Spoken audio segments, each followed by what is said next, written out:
Hello friends, मैं हूं दीपक कुमार और आप देख रहे हैं हमारे यूट्यूब चैनल कीर्ति एजू पॉइंट।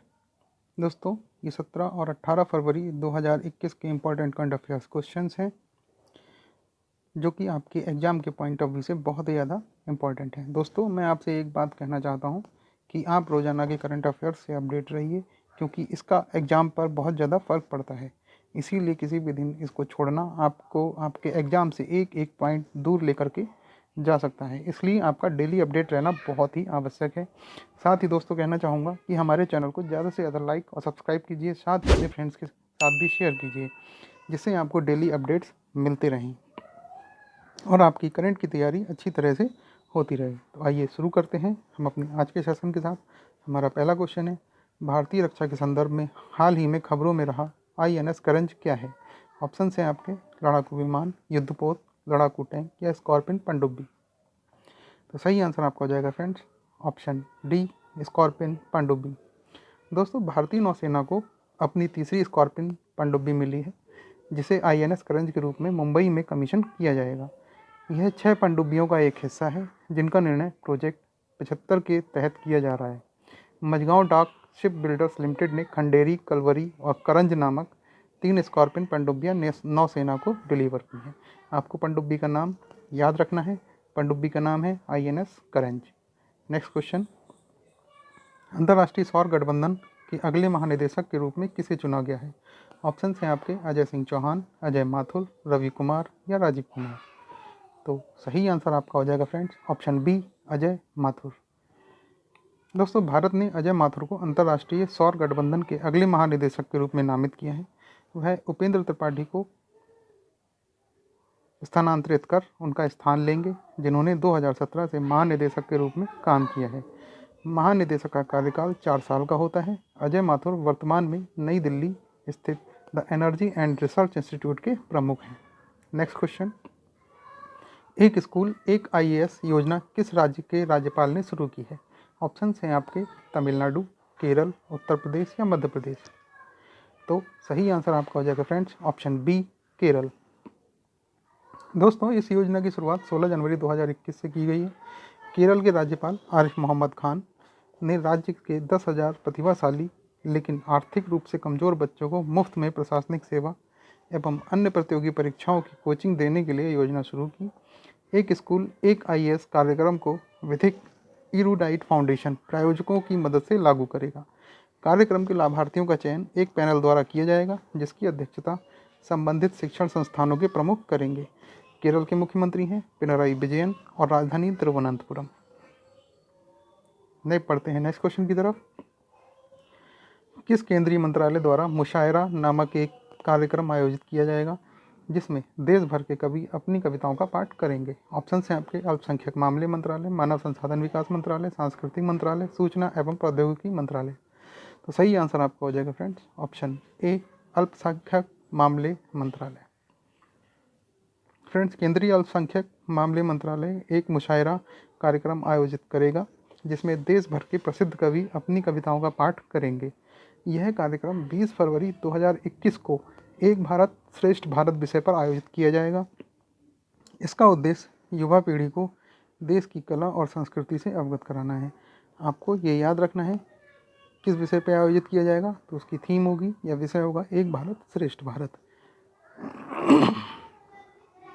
नेक्स्ट क्वेश्चन, पेयजल सर्वेक्षण किस केंद्रीय मंत्रालय की पहल है? ऑप्शन हैं आपके गृह मंत्रालय, मानव संसाधन विकास मंत्रालय, आवास और शहरी मामलों के मंत्रालय या सूचना प्रौद्योगिकी मंत्रालय। तो इसमें सही आंसर आपका हो जाएगा फ्रेंड्स ऑप्शन सी, आवास और शहरी मामलों के मंत्रालय। आवास और शहरी मामले मंत्रालय ने हाल ही में जल जीवन मिशन शहरी के तहत पेयजल सर्वेक्षण शुरू किया है।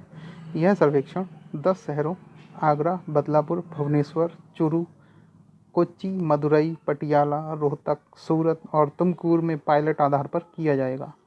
इस सर्वेक्षण में पानी के वितरण, अपशिष्ट जल के पुनः उपयोग और जल निकायों की मैपिंग का आकलन किया जाएगा।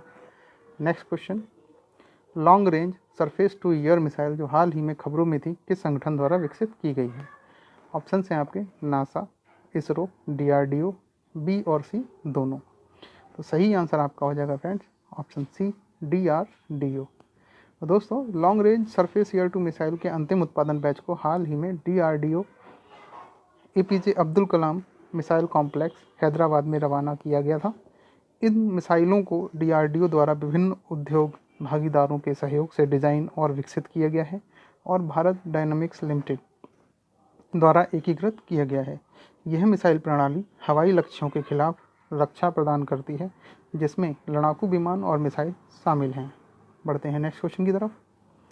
कोविड-19 महामारी से लड़ने के लिए गुड़गांव स्थित अस्पताल श्रृंखला मेदांता को कौन सी संस्था 100 करोड़ रुपए प्रदान करेगी? ऑप्शन हैं आपके ADB यानी Asian development bank, WB world bank, IMF international monetary fund या RBI reserve bank of India.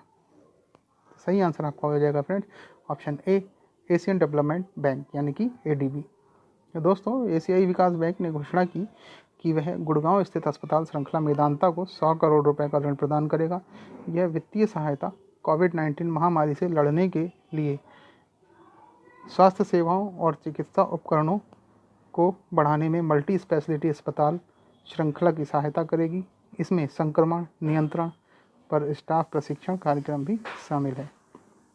Next question, शहरी सहकारी बैंकों के समेकन का अध्ययन करने के लिए RBI द्वारा गठित समिति के प्रमुख कौन हैं? ऑप्शन हैं आपके अजय त्यागी, राजीव कुमार, NS विश्वनाथन या शक्तिकांत दास। तो सही आंसर आपका हो जाएगा friends option C NS Viswanathan. दोस्तों भारतीय रिजर्व बैंक ने शहरी विकास बैंकों के लिए एक नियामक रोड मैप तैयार करने के लिए 8 सदस्यीय विशेषज्ञ पैनल का गठन किया है। इस समिति की अध्यक्षता RBI के पूर्व डिप्टी गवर्नर NS विश्वनाथन करेंगे। इस विशेषज्ञ समिति को 3 महीने के भीतर अपनी रिपोर्ट देने के लिए कहा गया है। नेक्स्ट क्वेश्चन, किस देश ने भारत के प्रधानमंत्री नरेंद्र मोदी को जून 2021 में आयोजित G7 समिट में आमंत्रित किया है? ऑप्शन है आपके Germany, France, America, United kingdom. सही आंसर आपका हो जाएगा friends option D United kingdom. दोस्तों G7 दुनिया की सबसे पावरफुल इकोनॉमिक पावर्स का संगठन है। वर्ष 2021 में इसकी समिट 11 से 13 जून 2021 में ब्रिटेन के कॉर्नवॉल में होनी है। यूनाइटेड किंगडम के प्रधानमंत्री बोरिस जॉनसन ने 17 जनवरी 2021 को नरेंद्र मोदी को जून में होने वाले G7 समिट में शामिल होने के लिए इनवाइट किया है। भारत G7 का मेंबर नहीं है। इसके बावजूद समिट में गेस्ट कंट्री के रूप में आमंत्रित किया गया है। अन्य इनवाइटेड कंट्रीज़ में ऑस्ट्रेलिया और साउथ कोरिया भी है। यूनाइटेड किंगडम के प्रधानमंत्री बोरिस जॉनसन ने कहा कि वे समिट से पहले खुद भारत का दौरा करेंगे। दोस्तों ये बहुत ही इंपॉर्टेंट क्वेश्चन है, आपको याद रखना है, आगामी एग्जाम में पूछा जा सकता है। नेक्स्ट क्वेश्चन, मांडू उत्सव जो हाल ही में खबरों में था किस राज्य में मनाया जाता है? ऑप्शन हैं आपके मध्य प्रदेश, महाराष्ट्र, उड़ीसा या गुजरात। तो सही आंसर आपका हो जाएगा friends option A Madhya Pradesh. तो दोस्तों मध्य प्रदेश के ऐतिहासिक शहर मांडू में 3 दिवसीय मांडू महोत्सव शुरू हुआ। राज्य में डायनो एडवेंचर पार्क और जीवाश्म संग्रहालय का भी उद्घाटन किया गया है। मांडू उत्सव के दौरान स्थानीय कारीगरों को प्रोत्साहित करने के लिए हस्त निर्मित कला से संबंधित हस्तशिल्प प्रदर्शित किए जाएंगे। यह डायनासोर पार्क 24 अंडे और डायनासोर के विभिन्न जीवाश्मों को प्रदर्शित करने वाला एक देश का पहला आधुनिक जीवाश्म पार्क है। इंपॉर्टेंट क्वेश्चन है। Next question, giant leather back कछुए के घोंसले किस भारतीय राज्य या केंद्र शासित प्रदेश में पाए जाते हैं? ऑप्शन हैं आपके दमन और दीव, अंडमान निकोबार, लक्षद्वीप या पुदुचेरी। तो सही आंसर आपका हो जाएगा friends option B Andaman Nicobar. और दोस्तों जायंट लेदर बैक कछुआ समुद्री कछुओं की 7 प्रजातियों में से सबसे बड़ा है।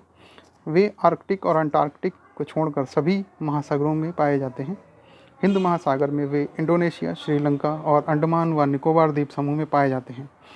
पर्यटन संवर्धन और बंदरगाह विकास के लिए सरकार के प्रस्ताव से इस प्रजाति को खतरा हो सकता है। इसे भारत के वन्य जीव संरक्षण अधिनियम 1972 की अनुसूची 1 में सूचीबद्ध करके कानूनी संरक्षण प्रदान किया गया है। कौन सा अधिनियम है? वन्य जीव संरक्षण अधिनियम 1972 अनुसूची 1। बहुत ही ज़्यादा इंपॉर्टेंट क्वेश्चन है। जायंट लेदर बैक कछुआ जो कि समुद्री कछुओं की 7 प्रजातियों में से सबसे बड़ा है। ये आपको याद रखना है। कहाँ पाया जाता है ये? अंडमान निकोबार में। बहुत इंपॉर्टेंट क्वेश्चन है आगामी एग्जाम के लिए। नेक्स्ट क्वेश्चन, उत्तर प्रदेश के किस जिले में प्रधानमंत्री श्री नरेंद्र मोदी ने महाराजा सुहेलदेव के स्मारक का शिलान्यास किया? ऑप्शन है आपके संत कबीर नगर, जौनपुर, भदोई या बहराइच। तो सही आंसर आपका हो जाएगा फ्रेंड्स ऑप्शन डी, बहराइच। दोस्तों, प्रधानमंत्री नरेंद्र मोदी ने 16 फरवरी 2021 को वीडियो कॉन्फ्रेंस के माध्यम से महाराजा सुहेलदेव स्मारक और उत्तर प्रदेश के बहराइच में चित्तौरा झील के विकास कार्य की आधारशिला रखी। ये 2 क्वेश्चन यहाँ से बन जाते हैं। बहराइच में कौन सी झील की आधारशिला रखी? तो चित्तौरा झील। और जो उन्होंने स्मारक बनाया है वो महाराजा सुहेलदेव के उद्घाटन किया है। नेक्स्ट क्वेश्चन, प्रधानमंत्री नरेंद्र मोदी ने 17 जनवरी 2021 को 8 ट्रेनों को किस विशेष जगह पर जाने के लिए हरी झंडी दिखाई? बहुत इंपॉर्टेंट क्वेश्चन है। ऑप्शन है आपके केवड़िया, वाराणसी, आगरा, चेन्नई। सही आंसर आपका हो जाएगा फ्रेंड्स ऑप्शन ए, केवड़िया। तो दोस्तों, गुजरात के केवड़िया में बनी सरदार पटेल की प्रतिमा को विश्व के पर्यटन नक्शे पर लाने के लिए पीएम नरेंद्र मोदी ने केवड़िया के लिए 8 ट्रेनों को हरी झंडी दिखाई। ये पहली बार है जब एक ही जगह के लिए कई स्थानों से इतनी ट्रेनें रवाना की गई। ये 8 ट्रेनें केवड़िया को वाराणसी, दादर, अहमदाबाद, हजरत निजामुद्दीन, रीवा, चेन्नई, प्रतापनगर से जोड़ेंगी। पीएम ने केवड़िया रेलवे स्टेशन और ब्रॉडगेज लेन का भी उद्घाटन किया, जिनमें दभोई चंदोद लाइन, जिसे छोटी लाइन से बड़ी लाइन में बदलना, चंदोद से केवड़िया नई बड़ी रेल लाइन, प्रतापनगर केवड़िया नए विद्युतीकरण खंड, दभोई जंक्शन, चंदोद और केवड़िया के नए स्टेशन भवन शामिल है। बहुत इंपॉर्टेंट क्वेश्चन है आगामी एग्जाम्स के पॉइंट ऑफ व्यू से। आपको याद रखना है कितनी ट्रेनें? 8 ट्रेनें। कहाँ? केवड़िया, सरदार पटेल प्रतिमा की विश्व पर्यटन नक्शे में लाने के लिए। बढ़ते हैं फिर से हमारे नेक्स्ट क्वेश्चन की तरफ। खेलो India Zanskar winter sport and youth festival 2021 का उद्घाटन सत्र का शुभारंभ 18 जनवरी को किस केंद्र शासित प्रदेश में किया गया? ऑप्शन है आपके जम्मू कश्मीर, नई दिल्ली, लद्दाख या पुदुचेरी। सही आंसर आपका जो होगा फ्रेंड ऑप्शन सी, लद्दाख। दोस्तों, 13 दिनों तक चलने वाले जास्कर विंटर स्पोर्ट्स फेस्टिवल का उद्देश्य लद्दाख में साहसिक और प्रकृति प्रेमी पर्यटकों के लिए एक नए खेल युग की शुरुआत करना है। साथ ही भारत का प्रतिनिधित्व करने के लिए शीतकालीन खेलों में अपने कौशल को बढ़ाने के लिए स्थानीय युवा में उत्साह भरना है। इसके अलावा अगले 13 दिनों में बर्फ पर आधारित गतिविधियों की एक श्रृंखला भी आयोजित की जाएगी। 18 जनवरी से शुरू हुआ ये आयोजन खेल मंत्रालय की ओर से किया गया। खेल मंत्री किरण रिजिजू, लद्दाख के लेफ्टिनेंट गवर्नर जनरल कौन है? राधाकृष्ण माथुर। ये बहुत ही ज़्यादा इंपॉर्टेंट है। लद्दाख के गवर्नर जनरल पूछे जा सकते हैं क्योंकि अभी अभी ये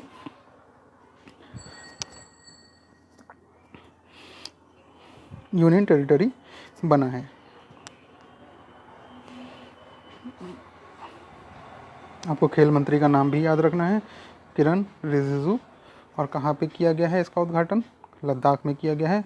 आपको ये याद रखना ज़रूरी है, बहुत ही ज़्यादा इंपॉर्टेंट क्वेश्चन है। बढ़ते हैं नेक्स्ट क्वेश्चन की तरफ। कौन सा खिलाड़ी मात्र 44 दिनों के अंदर सभी फॉर्मेट के अंतर्राष्ट्रीय क्रिकेट में डेब्यू करने वाला पहला भारतीय खिलाड़ी बन गया है? ऑप्शन है आपके दीपक चहर, शार्दुल ठाकुर, शुभमन गिल या टी नटराजन। तो सही आंसर आपका हो जाएगा friends option D, T Natarajan. दोस्तों, सबसे कम दिनों में भी तीनों फॉर्मेट के डेब्यू में रिकॉर्ड न्यूजीलैंड के पीटर इंग्राम के नाम है, जिन्होंने 12 दिन में ये उपलब्धि हासिल की थी। इस लिस्ट में पाकिस्तान के एजाज चीमा, जिन्होंने 15 दिन में, वहीं दूसरे साउथ अफ्रीका के काइल एबट, जिन्होंने 16 दिन में तीसरे नंबर पे हैं। टी नटराजन ने ऑस्ट्रेलिया में मेजबान टीम के खिलाफ तीनों फॉर्मेट में डेब्यू किया। नटराजन को इस सफ़र को पूरा करने के लिए महज 44 दिन लगे। नटराजन ने अब तक 1 वनडे और 3 T20 इंटरनेशनल मैच खेले हैं। तो फ्रेंड्स, ये थे 17 और 18 फरवरी 2021 के इंपॉर्टेंट करंट अफेयर्स क्वेश्चंस। उम्मीद करता हूँ आपको पसंद आए होंगे, क्योंकि आज का सेशन बहुत ही ज़्यादा इंपॉर्टेंट है और इसमें एक एक दिया गया क्वेश्चन बहुत ज़्यादा इंपॉर्टेंट है आपके आगामी एग्जाम के पॉइंट ऑफ व्यू से। हम ऐसे ही अच्छे और इम्पोर्टेंट क्वेश्चंस आपके लिए लेकर के आते हैं, इसलिए हमारे चैनल को ज़्यादा से ज़्यादा लाइक और सब्सक्राइब कीजिए, साथ ही अपने फ्रेंड के साथ भी शेयर कीजिए, जिससे आपको डेली अपडेट्स मिलते रहें। तो मिलते हैं हम हमारे नेक्स्ट सेशन के साथ, तब तक के लिए धन्यवाद।